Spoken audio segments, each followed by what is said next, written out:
maxkamadda ciidamada qalabka sida ay Puntland ayaa maanta waxa ay u fariisatay dacwad ciqaabeed lid ku ah lix dhalinyaro oo ka tirsanaa ururka Al-Shabaab kuwaas oo maxkamadda ay sheegtay inay ka dambeeyeen dilalkii dhawaan loogu geystay gudaha magaalada Boosaaso taliyihii labaad ciidamada booliska ee Puntland Jaamac Saardiid Cabdi agaasimihii madaxtooyada Boosaaso Aadan Gaas Huruuse iyo xeer ilaaliyihii maxkamadaha Puntland Cabdixakiin Xasan Firdhiye waxayna maxkamadda ay ku xukuntay dil toogasho ah waxaana xukunkooda ku dhawaaqay gudoomiyaha maxkamadda ciidamada qalabka sida ee shanta gobol ee Puntland Korneyl Fattaax Xaaji Aadan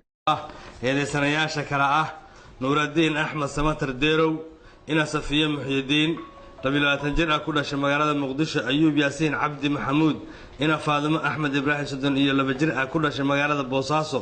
Cali Ismaaciil Cali Axmed Cali Gaab ina Faadimo Cabdiqaadir Cabdi Salaan 20 jir ku dhashay magaalada dalka Carabta Imaaraadka Xasan Aadan Xasan Maxamed Kaalkacow ina Raxmo Muxyidiin Macallin 22 jir ku dhashay magaalada Baydhabo Cabdixakiin Maxamed Aweys ina Batuulo Cismaan mayow 40 jir ku dhashay magaalada Afgooy Maxamed Yaasiin Cabdi Maxamuud ina Faadimo Axmed Ibraahim 30 jir ku dhashay magaalada Boosaaso Daawud Saciid Sahal Xasan Labasuule ina Farax Xasan Abshir 18 jir ku dhashay magaalada Boosaaso iyo gaariga taksiilaha taariikhdiisuna tahay VH347 dhibana ay ka yihiin shacabka iyo dawladda Puntland waa ururka falka iyo xilliga goobta u dhacay waa taxana sharciga iyo xeerka loo gafay waa shariicada islaamka iyo xeer number 2 iyo qodobka 434 kuwaas oo lagu soo eedeeyay inay ka mid yihiin ururka argagixisada Al-Shabaab amniyaadka gaar ahaan dilalkii loo geystay taliye ku-xigeenka ciidanka booliska gaashaanle sare Jaamac Saardiid taliyihii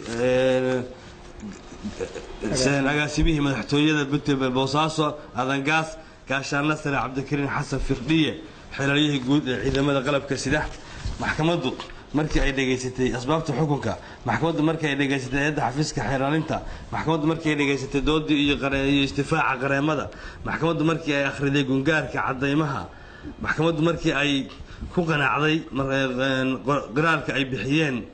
eedeysanayaasha qaybtood isla markaana ay markhaati ku yihiin eedeysanayaashu maxkamaddu markii ay aragtay qodobada loo gafay maxkamaddu markii ay daaracatay shariicada islaamka iyo waxa ay ka qabto maxkamaddu markii ay u cadaatay cidii gacanta lahayd cidii gacan siisay cidii filisay sidii u kala qaybsanayeen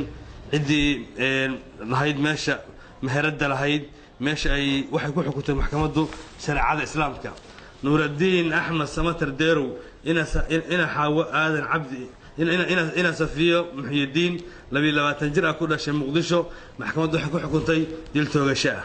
Ayuub Yaasiin Cabdi Maxamuud ina Faadimo Axmed Ibraahim 32 jir ku dhashay magaalada Boosaaso maxkamaddu waxay ku xukuntay dil toogasho Cali Ismaaciil Cali Axmed Gaab ina Faadimo Cabdiqaadir Cabdi Salaan 20 jir ku dhashay Imaaraadka Carabta maxkamaddu waxay ku xukuntay dil toogasho Xasan Aadan Xasan Maxamuud Kaalkacow ina Raxmo Muxyidiin Macallin 22 jir ku dhashay magaalada Baydhabo maxkamaddu waxay ku xukuntay dil toogasho Cabdixakiin Maxamed Aweys ina Batuulo Cismaan mayow 24 jir ku dhashay Afgooy maxkamaddu waxay ku xukuntay dil toogasho Maxamed Yaasiin Maxamed Cabdi Maxamuud ina Faadimo Ibraahim ku dhashay magaalada Boosaaso maxkamaddu waxay ku xukuntay dil toogasho ma ahan markii ugu horeysay ee maxkamadda ciidamada qalabka sida ee shanta gobol ee Puntland ay xukuno noocan oo kale ku rido rag ka tirsan Al-Shabaab gudoomiyaha maxkamadda ciidamada qalabka sida ee shanta gobol ee Puntland ayaa sheegay in uu racfaan ka furan yahay muddo